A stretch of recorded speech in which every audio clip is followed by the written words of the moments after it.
Ce mercredi 9 décembre 2020, à l'issue d'une rencontre avec les partis politiques membres de sa coalition et par le biais d'un message solennel à la nation, le président Henri Konan Bédié a proposé un dialogue national en lieu et place d'un tête-à-tête Bédié-Ouattara au nom de la coordination de la coalition des plateformes des partis politiques de l'opposition. Le président Henri Konan Bédié propose donc que ce nouveau cadre de dialogue remplace le CNT, le Conseil national de transition dont il assurait la présidence. Il a annoncé que l'opposition usera de marche et autres moyens démocratiques pour revendiquer. Il a également déploré les violences nées de la contestation de l'élection présidentielle et qui ont abouti à de nombreux morts. Bien évidemment, ça fait l'actualité et nous en parlons dans ce numéro. Mesdames et messieurs, bonsoir et bienvenue sur RTI 1.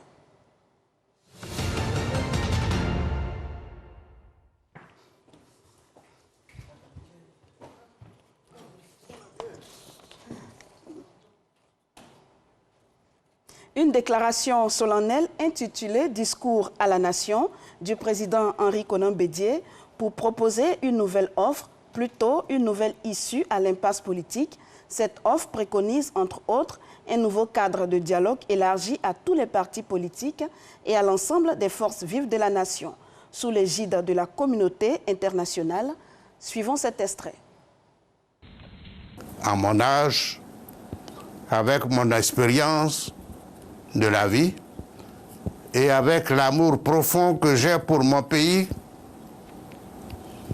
comme vous tous, mon vœu le plus cher est d'apporter en ce temps difficile ma contribution positive pour poser ensemble les fondements d'une nation réconciliée et unie afin de léguer à nos enfants un héritage digne de l'énorme potentiel social et économique de notre pays.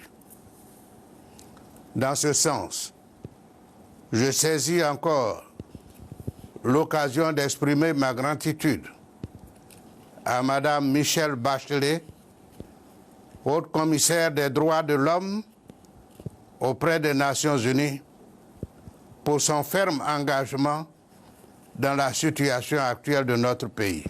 J'insiste auprès d'elle et lui renouvelle ma confiance pour la libération immédiate de toutes les personnes injustement incarcérées en résidence surveillée ou forcées à l'exil.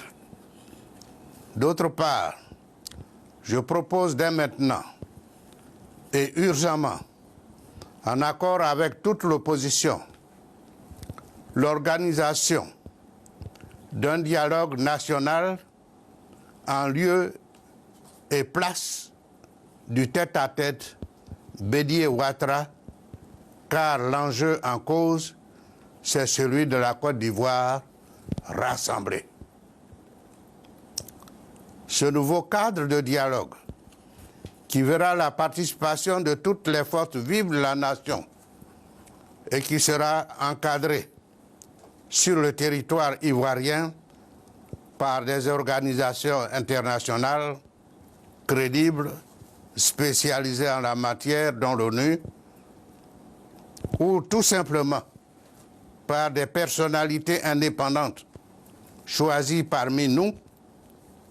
Ce cadre remplace évidemment le Conseil national de transition que l'opposition ivoirienne avait initialement proposé. Je m'impliquerai avec force et amour et avec tous dans la préparation et la mise en œuvre de cet important cadre pour la recherche de solutions pour une paix durable dans notre pays. Pour nous donner les clés de compréhension de cette adresse à la nation du président Henri Konan Bédié, nous recevons un plateau de confrères Abel Douali, journaliste. Bonsoir Abel. Bonsoir. Alafé Wakili, directeur général de l'Intelligent d'Abidjan, journaliste également. Bonsoir Alafé. Bonsoir. Alors en face de vous, monsieur Sylvain Nguessan, directeur de l'Institut de stratégie d'Abidjan, analyse politique. Bonsoir monsieur. Alors, première question avec vous, comment avez-vous accueilli ce discours-là? On s'y attendait plus ou moins, dans la mesure où, depuis la présidentielle, le PDC, enfin, toute l'opposition avait maintenu son mot d'ordre de boycott. Il fallait quand même un temps faire le bilan de ce boycott, de toutes ces activités, et puis essayer de donner une nouvelle orientation, aussi bien aux militants qu'à l'opinion nationale, et puis aussi prendre à témoin l'opinion internationale. Je pense que c'est ce bilan-là que vient de faire le président Bédié. Et à notre grand plaisir, ils ont décidé au sein de l'opposition d'arrêter avec le CNT pour passer à ce qu'ils appellent aujourd'hui le dialogue national qu'ils veulent inclusif, au lieu du tête-à-tête avec le président Ouattara. Donc pour moi, c'est une chance quand même que l'opposition donne à ce dialogue politique en tendant la main à l'exécutif en vue d'une nouvelle Côte d'Ivoire pour plus de stabilité, pour plus de paix. Alors, ce discours, il intervient à quelques jours de l'investiture du président de la République. Comment vous appréciez cet agenda-là? Certainement que l'opposition ne voit plus le RHDP faire du dialogue politique une priorité. Depuis le 11 novembre, si j'ai bonne mémoire, date de la rencontre entre les deux personnalités, le président Ouattara et le président Bédié, à l'hôtel du Golfe, depuis cette date, il n'a plus vraiment été question du dialogue politique, on ne sent pas les préparatifs, on ne sent pas les négociations. Donc peut-être c'était une manière pour le président Bédié, à la veille donc de l'investiture du président Ouattara, de ramener le dialogue politique sur la table, de pousser donc l'exécutif ivoirien à en faire une priorité en prenant à témoin l'opinion nationale et l'opinion internationale. Alain Wakili, comment vous avez accueilli ce discours? De façon mitigée. Il y a des bons points, il y a aussi des points moins bons. Beaucoup ont applaudi le fait qu'il y a une dissolution de fait ou de juré du Conseil national de transition, tout en notant que le président Bédié, lui, il ne s'est jamais revendiqué de ce CNT et c'est la première fois qu'il en parlait. Il y avait déjà une dissolution qui était là, le CNT n'agissait plus, mais il est venu prononcer la dissolution. Mais ce qu'il met là-dedans ne change fondamentalement rien parce que ça nous ramène dans la situation d'avant 31 novembre, les revendications identiques avec des nouvelles revendications. Rien ne change. Rien ne change.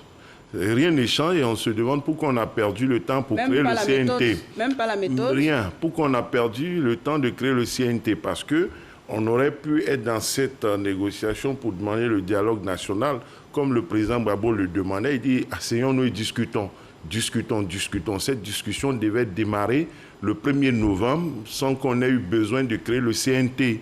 Et le CNT, finalement, nous aura fait perdre près de 2 mois, puisque aujourd'hui nous sommes le 10. Et le CNT nous a fait perdre 40 jours parce que si après le 31 octobre, il n'y avait pas eu le CNT, les conditions d'un dialogue auraient pu se créer directement sans qu'il soit nécessaire, hier, 40 jours après, de venir dire on dissout le CNT et puis on demande un dialogue national avec les mêmes revendications, dont la réorganisation d'élections dans les meilleurs délais, c'est-à-dire avant 2025. C'est les revendications les mêmes, en faisant semblant de reconnaître le président qui est là. Il dit le chef de l'État tantôt, il appelle un gouvernement. Bon, ce gouvernement est illégitime, mais vous voulez discuter avec lui.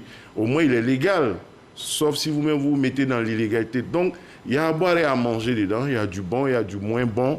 Et on peut regretter que... Alors finalement, qu'est-ce qui peut expliquer, finalement, c'est quoi les motivations, selon vous, d'une telle sortie? C'est pour montrer qu'il n'a renoncé à rien, de part et d'autre. Il y a une volonté de montrer que l'on a renoncé à rien. Alors qu'on peut espérer, on aurait pu espérer que lui et le président Ouattara se parlant, il était peut-être possible, même si le dialogue n'avance pas, puisqu'ils se parlent.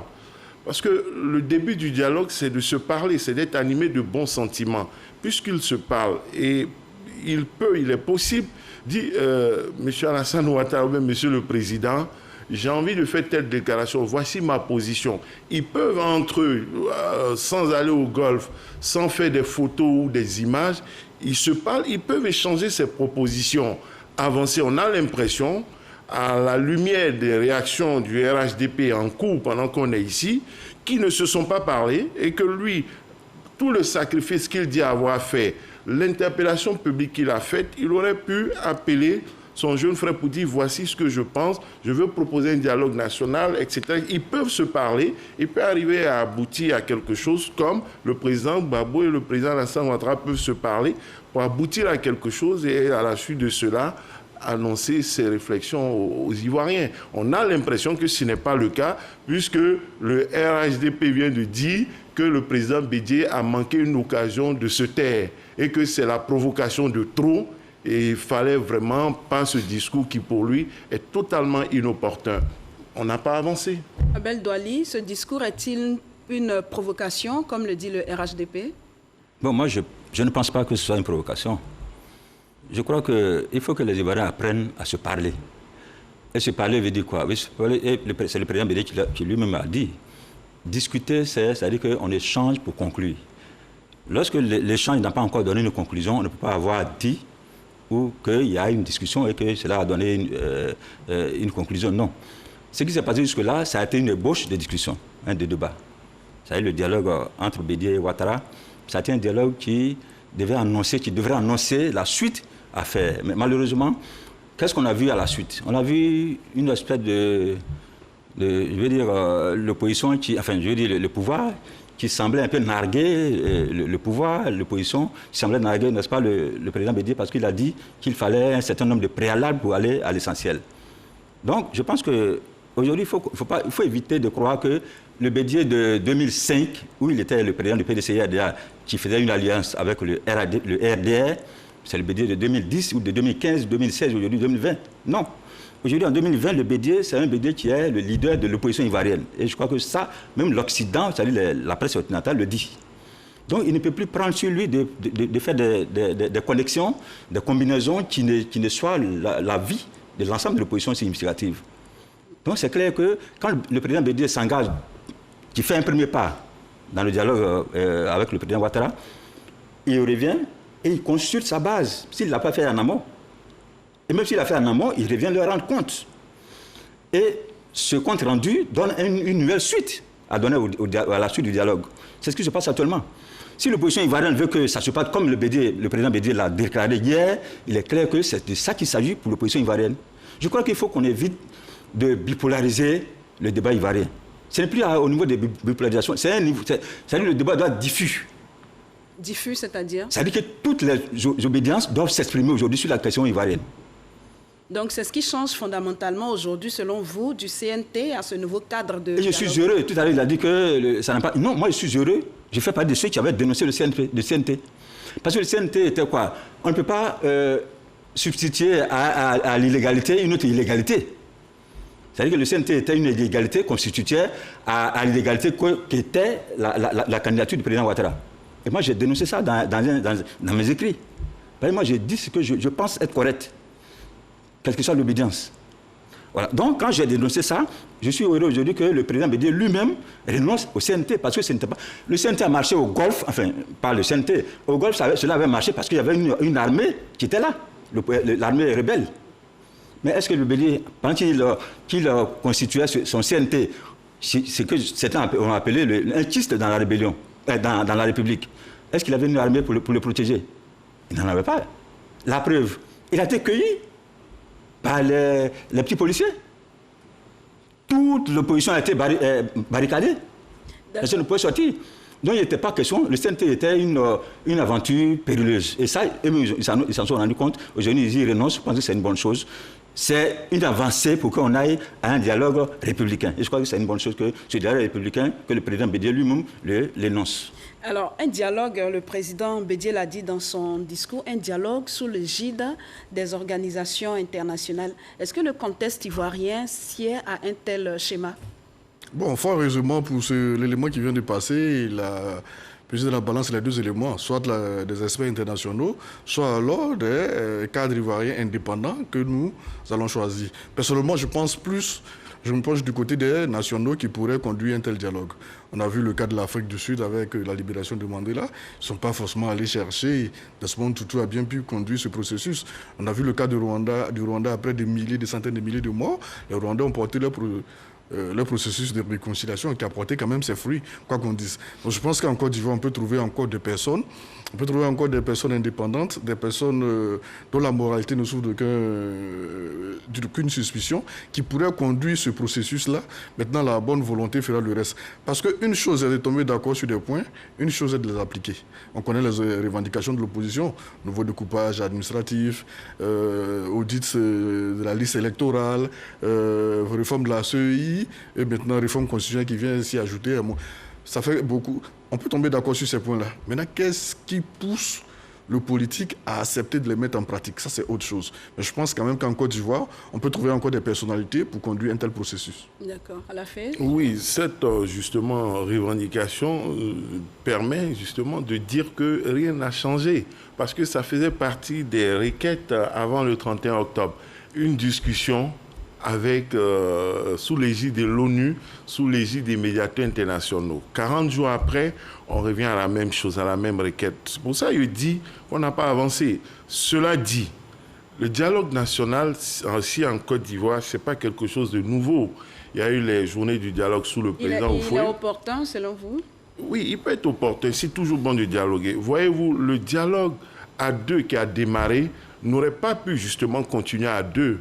Mais les deux devaient établir les bases de ce dialogue, comprendre que nous, on rétablit la confiance, on se parle, mais pour faire adhérer une large population, pour faire adhérer nos partisans, nos soutiens, on avance, on met en place un comité.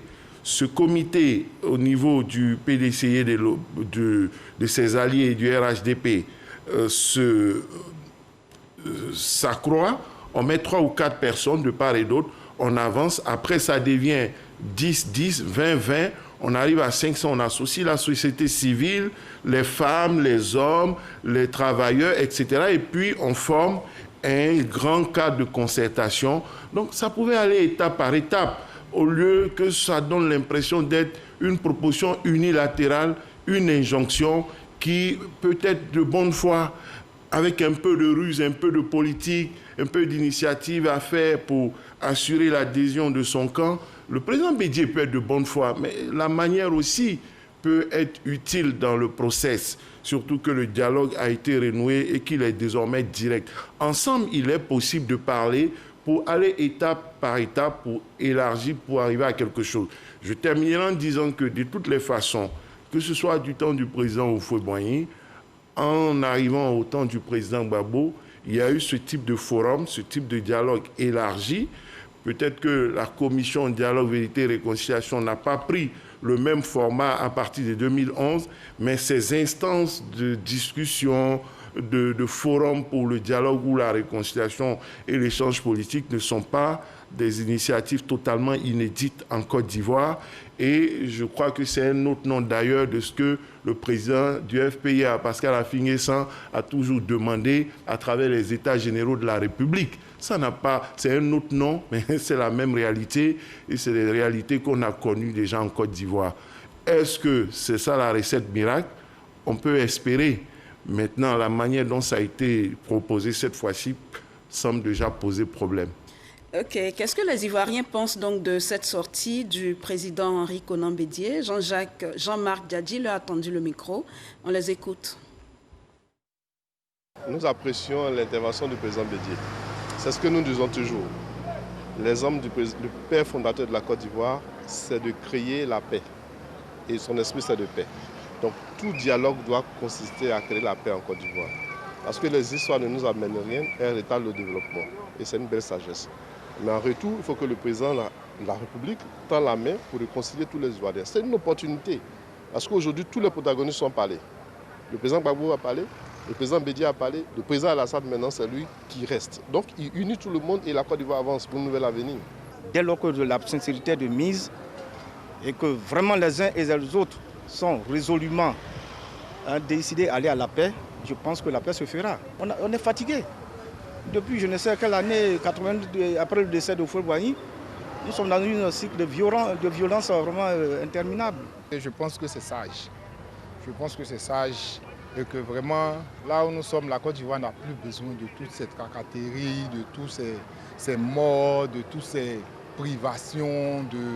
Mais moi, je pense qu'un dialogue national avec toutes les parties et puis de manière franche et sincère, ça peut apporter quelque chose de meilleur à la Côte d'Ivoire. En tout cas, je pense que c'est bien pensé et que vraiment, effectivement, que ça se fasse. L'affirmation du président Bédié est juste claire parce que après les élections, ce n'est pas la guerre, c'est juste dialogue. Dans les élections, il faut passer par le dialogue. Ce que le président Bédié a dit, c'est très bon parce que actuellement, les élections sont finies. Le pays est bien stable. Bon. Alors, l'aspiration, on a dû le noter, l'aspiration profonde des Ivoiriens, c'est bien sûr ce retour à la paix et que les violences cessent, les leaders apprennent à se parler. Vous avez noté des points, vous avez dit des mauvais points dans ce discours-là. Est-ce qu'on peut savoir ce que vous avez énuméré pour qu'on puisse en discuter? Non, ça dépend. C'est-à-dire, moi, je note d'abord que le président Bédié n'a pas fait de l'exigence de justice une préoccupation importante. Il a exigé néanmoins la libération des prisonniers. Oui, c'est-à-dire les gens ont tué, il y a eu des morts, on doit passer ça par perte et profit. Impunité totale, ce n'est pas important. Il pleure les victimes, il le déplore, il demande de libérer les gens. Il ne demande même pas que peut-être si demain ils arrivent au pouvoir, ils vont ouvrir une enquête. Il n'en fait pas la promesse, il faut libérer les gens, aller au dialogue. Il ne demande pas à la justice de se saisir de ces faits-là et de rétablir la vérité et de poursuivre, de sanctionner les coupables et les auteurs. Ce n'est pas une préoccupation. Moi, vraiment, j'estime que c'est un mauvais point et c'est inquiétant par rapport à la volonté de lutter contre l'impunité pour qu'à l'avenir, ce type de situation ne se répète pas. Bon, pour le reste, il dit qu'il faut faire une constitution plus consensuelle. Ce n'est pas mauvais a priori, avec toutes ces interprétations que l'on a constatées. Qu'est-ce qu'on pourrait changer précisément à la Constitution? Il faut de façon claire. Là, il a reconnu par exemple que CNT ou autre, c'était des choses anticonstitutionnelles parce que lui-même, lorsqu'on faisait la nouvelle Constitution en 2016, il avait exigé qu'on criminalise les coups d'État, les formes d'accession au pouvoir de façon non constitutionnelle. Lui qui a été victime d'un coup d'État en 1999, qui estime toujours que c'est injuste, il a insisté pour qu'on mette dans la Constitution que toute accession au pouvoir de façon non constitutionnelle doit être même un crime imprescriptible. C'est-à-dire même si tu réussis ton coup d'État 10-20 ans après, il faut qu'on te poursuive. Ce n'est pas parce que tu as réussi que ça devient une bonne chose. Bon, il a même dit dans son discours, ça c'est un bon point, il n'oublie rien. Mais le reste, pas de lutte contre l'impunité, demande de refaire la CI, ce n'est pas a priori mauvais, demande de réorganiser l'élection avant le délai constitutionnel normal. Il dit que le président est illégitime sans dire que cette illégitimité vaut illégalité. Donc il y a une sorte de différence entre la légalité et la légitimité, mais encore la légitimité qu'il met sous le sceau de 10%. Sur quelle base ça a été calculé? Est-ce qu'on peut dire aujourd'hui en Côte d'Ivoire, sur 100 Ivoiriens, c'est-à-dire sur les 7 500 000 électeurs, seulement 500 000 Ivoiriens ont voté le président Alassane Ouattara le 31 octobre et qu'il y a 7 millions d'Ivoiriens qui n'ont pas voté et qui n'adhèrent pas? Quel est l'instrument de mesure de cette légitimité? Donc on veut la paix, mais on veut que la paix se construise sans doute sur la vérité et aussi sur la recherche de responsabilité de part et d'autre, de ce que chacun a pu faire avant éventuellement d'entrer dans ce que c'est souvent souhaité, la justice transitionnelle. Mais pour arriver au pardon, il faut la reconnaissance des torts de part et d'autre et il faut la recherche de la vérité. C'est à la suite de la vérité établie que la sanction est suspendue et reportée et qu'on arrive au pardon et à la réconciliation. Mais cette voie-là n'est pas proposée. On a une suite de revendications politiques avec la libération des gens, etc. C'est les mêmes revendications, en fait, d'avant-élection. On reportait l'élection, on ne fait pas l'élection. Abel Douali, est-ce que vous avez noté également ces points-là dans le discours du président Bédié? Est-ce que ça vous a gêné, vous aussi? Non, je pense que... Moi, ce que je retiens dans ce discours, c'est un cri de cœur, en fait.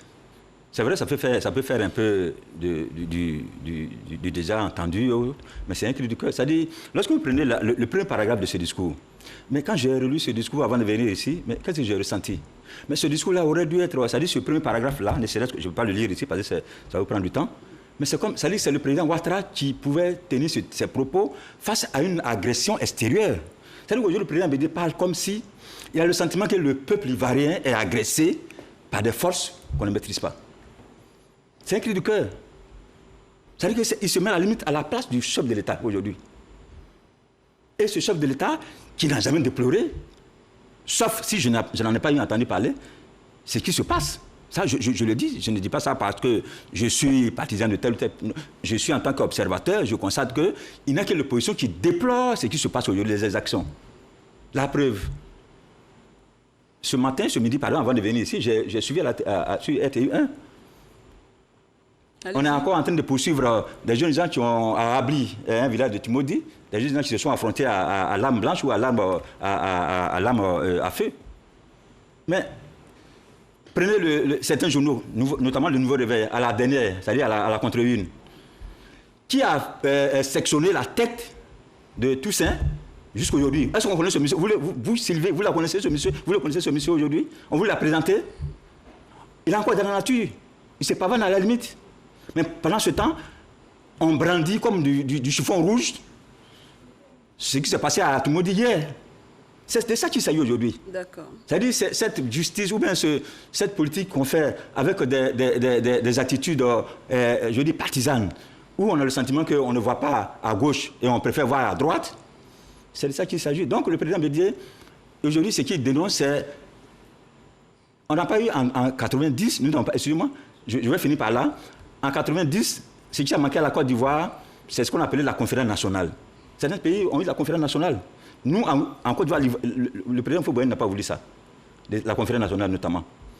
Donc, mais on a constaté qu'il fallait peut-être cette conférence nationale, encore que l'opposition de son temps n'était pas une opposition aussi violente, qui réglait tout à la machette. Mais aujourd'hui, tout se règle aujourd'hui à la machette, à l'arme blanche, à l'arme à feu. Donc il est question que les Ivoiriens s'asseyent pour dire, mais qu'est-ce qui ne va pas? Où allons-nous? Est-ce ce territoire que vous faites nous a laissé? Alors, voilà le problème aujourd'hui qu'il faut régler, et c'est de ça qu'il s'agit quand on parle de dialogue républicain, dialogue national. Sylvain Nguessan, est-ce que vous avez l'impression qu'on va dans le bon sens? Est-ce qu'on est dans un processus de normalisation on va dire, de la vie politique au niveau des différentes partis politiques? On a les législatives qui, logiquement, pour respecter les dispositions légales, devraient se tenir certainement à la mi-février pour respecter les dispositions légales. Est-ce que vous avez l'impression que, véritablement, les choses vont dans le bon sens? Bon, on va attendre de voir, après l'investiture du président, le gouvernement qui va mettre en place, le calendrier qu'ils vont se fixer dans le court terme pour voir un peu où est-ce que la Côte d'Ivoire a trop des partis. Sinon, pour le moment, excusez-moi, de part et d'autre, je pense que c'est le temps qui a apaisé les tensions en Côte d'Ivoire comme on le constate aujourd'hui. Ce qui s'est passé en bateau, ce qui s'est passé à Daoukro, Toumoudi, etc., etc. Pour le moment, peut-être que les enquêtes sont menées, mais il n'y a pas assez de communication dessus. Contrairement à ce qui s'est passé à Msokro, Zata, Toumoudi, il y a plus de communication là-bas. Je ne dis pas qu'il n'y a pas d'enquête à Toumoudi, à Bateau, à Daoukro, je ne dis pas qu'il n'y a pas d'enquête, mais il n'y a pas de communication. Contrairement à ce qui s'est passé ailleurs. Donc, en attendant de voir le gouvernement d'abord que le président va mettre en place, d'abord ce gouvernement nous permettra de voir à peu près ce qu'il attend, ce qu'il compte faire de la Côte d'Ivoire, notamment par les cadres qu'il va nommer au sein du gouvernement, à la primature, à la vice-présidence, au secrétariat, etc., etc. Après cela, on verra l'agenda qui sera mis en place. Est-ce sur le dialogue politique qui est privilégié? Est-ce que le dialogue politique est mis de côté pour qu'on passe à autre chose assez rapidement? Puis on verra un peu quoi le veuille ou pas. Si Gbagbo pourra rentrer ou s'il ne pourra pas rentrer. Si la présidentielle peut se tenir en février, quand on sait que l'opposition n'a pas allé à la présidentielle au nom de certaines revendications. De toutes ces revendications, on a fait en parler tantôt, il n'y a que la candidature du président qui n'en fasse plus partie présentement. Sinon, que ce soit le listing, que ce soit la CEI, que ce soit le Conseil constitutionnel, tout ça, je pense que c'est toujours sur la table de l'opposition. Est-ce qu'il y aura le minimum syndical pour que l'opposition accepte d'aller aux législatives, ou alors il n'y aura aucun changement du tout, de sorte à ce que l'opposition aussi reste dans son coin? Bon, on verra tout ça après la formation du gouvernement. D'accord. Alors, à la fin, la sortie du président, on sait déjà qu'à l'époque du CNT, il y avait eu des prises de distance de certains leaders politiques, notamment l'ex-président Laurent Gbagbo, ensuite l'ancien ministre des Affaires étrangères. Est-ce qu'aujourd'hui, vous avez l'impression que ce discours, l'émanation, rencontre l'assentiment de toutes ces personnalités-là? Est-ce qu'il n'y a pas plusieurs dialogues ouverts avec ces personnalités? C'est pour ça, justement, il n'y a pas plusieurs dialogues, justement. Mais ce qui s'est passé, c'est que il y a une dissolution formelle du CNT, mais en réalité, comme je l'ai dit, le président Bédié n'a rien lâché pour, comme a dit Abel, parce qu'il est le porte-parole de l'opposition, donc il porte la parole d'un groupe. Mais en réalité, rien n'a été lâché. On est revenu à la situation hantée d'avant l'élection et en enlevant le boulet du CNT qui empêchait le dialogue. Alors, dans ce cas, qu'est-ce qu'on fait? On a besoin d'avancer. Qu'est-ce qu'on fait? Sous-estimer que ça doit être quoi les prochaines étapes ou les actes à poser pour conduire le pays vers... Les prochaines étapes seraient que les uns et les autres prennent acte d'un fait, c'est qu'ils n'ont pas pu empêcher l'élection. L'élection a eu lieu. C'est un fait. Maintenant, leur appréciation... Ils devraient aller, par exemple, aux législatives? Non, ils n'ont pas pu empêcher l'élection présidentielle d'avoir lieu. Elle a eu lieu. C'est un fait. En 2000, il y a eu une volonté de faire un boycott et il y a eu une demande de reprise de l'élection. Ça n'a pas été le cas et le président Laurent Gbagbo est resté. Malgré une rébellion, il a fait 10 années au pouvoir. Aujourd'hui, il y a un fait. Il faut peut-être en prendre acte. De bonne ou de mauvaise volonté, de faire bon cœur contre mauvaise fortune. On ne voulait pas l'élection présidentielle, elle a eu lieu, bon, on en prend acte. C'est une base de départ pour avancer. Et sur cette base, lorsque l'on en a pris acte de façon claire et formelle, tout le reste peut être mis là-dedans et on peut faire les discussions. C'est une bonne base. Maintenant, je voudrais préciser que l'investiture, la prestation de serment a lieu le 14 décembre. Il ne faudrait pas, je vois de grandes attentes au sujet du gouvernement. De mon point de vue, sauf vraiment extraordinaire, il ne devrait pas avoir de grands chamboulements avant les élections législatives. Maintenant, comment allons-nous arriver aux élections législatives? De toutes les façons. Quelle devrait être justement l'attitude de l'opposition face à cette échéance-là? Son attitude était de... Vous sentez l'opposition en train de préparer... De créer les conditions d'une normalisation. Parce que plus on rentrera dans une normalisation, dans la vie politique normale, dans la vie démocratique, dans une gouvernance normale, plus ça va profiter à l'opposition. Plus on restera dans la crispation, plus le pouvoir sera tenté de mener des actions un peu fortes et difficiles. C'est comme en revenant à 2010-2011, lorsqu'il y a eu le président Gbagbo qui a été enlevé du pouvoir. La position du président Mamadou Coulibaly à l'époque était d'aller vite à la normalisation lorsque ses amis disaient non, il faut rester dans le conflit. Et lui disait plus on va être dans cette posture, plus on va rendre service au président Ouattara qui sera obligé d'user de méthodes non démocratiques pour gouverner. On revient à peu près à la même situation. L'opposition a intérêt à créer très rapidement les conditions de la normalisation. Et pour entrer dans la normalisation, il faut peut-être sortir de la belligérance, de la défiance, de la méfiance, en rétablissant elle aussi de son côté les conditions de la confiance et du dialogue, sans dire que c'est forcément au pouvoir. Parce que moins il y aura cette normalisation, plus ça arrangera forcément le pouvoir au détriment de l'opposition. On ne pourra pas marcher. Par exemple, le président Bédié dit qu'il y aura une grande marche partout dans le pays. Mais tant que ce n'est pas normalisé, le gouvernement va toujours brandir l'arrêté qui interdit les marches. Ils vont être obligés de se rassembler dans des lieux clos alors qu'ils veulent marcher. Donc, merci à la fin. Nous sommes pris par le temps. On va passer la parole à Abel Douali au sujet de la normalisation. Comment on fait pour avancer? Parce qu'à vous entendre, on a l'impression que rien n'avance, tout est bloqué, vos attentes sont encore nombreuses. Quelles sont vos solutions pour avancer véritablement vers la normalisation, surtout qu'il y a l'échéance législative qui approche? Merci beaucoup, Sylvie. Je pense qu'il faut que les choses soient claires. C'est vrai, hein? De façon très concrète, vos propositions. Oui, de façon concrète. Non, c'est vrai ma proposition, c'est pas ça qui compte. C'est l'environnement. Vous êtes analyste politique, oui, vous êtes là sûr. pour faire des propositions. lorsque on entend dire, les tenants du pouvoir, que le président Ouattara n'était pas obligé d'engager le dialogue, mais c'est faux. Le président Ouattara ne va pas gouverner un État en ébullition de façon permanente. Donc c'est lui le chef. Alors qu'est-ce qu'il lâche? Qu'est-ce que l'opposition également lâche? Je dis bien, c'est lui, je pèse mes mots, c'est lui qui doit vouloir le dialogue. Je dis bien, c'est lui qui doit vouloir le dialogue. Il a dit clairement le vouloir. Il a dit le vouloir en recevant alors, quand le 11 novembre dernier. Quand il dit le vouloir, l'opposition dit, nous voulons un dialogue inclusif. Nous voulons un dialogue inclusif qui table, c'est-à-dire qui prenne en compte un certain nombre de points. C'est ça qu'il s'agit. Lesquels points?